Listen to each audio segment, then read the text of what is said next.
Hello, my learning team's book is called Hip Hop Speaks to Children by Nikki Giovanni.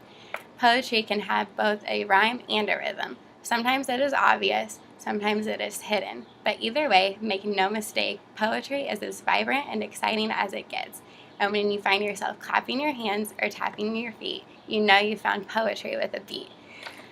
This is a collection of poems that I thought were from a culturally specific diverse perspective, because they all come from the perspective of African Americans, and they're all written in kind of the sing-songy hip-hop rhyming style of writing, which goes back to the days of slavery when they could only speak using beats with their whether it was using their bodies to tap their legs or their knees, or kind of humming. That's their way of communication when they weren't allowed to talk. So it kind of goes from then until now, and some of the topics in the book are creativity, dreams, family, originality, getting an education, love, hard times, freedom. So they're topics everybody can relate to, but they kind of come from the perspective of African American, and the pictures also depict a lot of African American perspectives. The theme, which was from Nikki Giovanni's introduction at the beginning of the book, she said, "Poetry with a beat, that's hip-hop in a flash. One part story, one part rhythm." And just like the church congregation from hundreds of years ago, listening to the call and response, the people embrace rhythm and remember the story.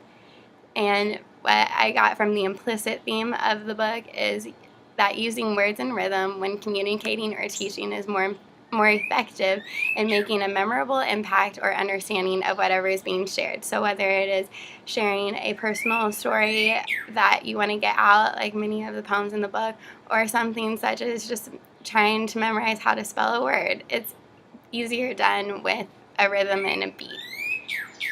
The poem that I chose from the book is called Funky Snowman. Here's the picture of it. And it goes, "Funky snowman loves to dance. You'd think he wouldn't have much chance without 2 legs or even pants. Does that stop Funky Snowman? No. Turn up the music with the disco beat. When you're in the groove, you don't need feet. Crowds come out and fill the street. Kick it, Funky Snowman."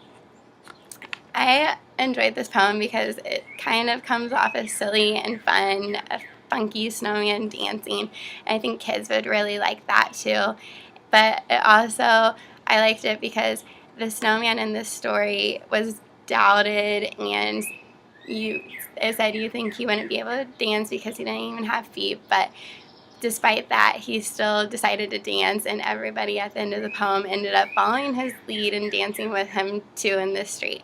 And I feel like, for me at least, a lot of times in life, I doubt my abilities and my talents, and I don't feel good enough, so I just don't do it even though I could. And I think a lot of people do that too. They won't, they cower and shy away from doing things instead of just doing it and realizing that people will eventually accept you for who you are if you are acting as such and just being yourself. So that's what I took away from the poem, and I think maybe kids who read it could take that away too and feel more confident about themselves.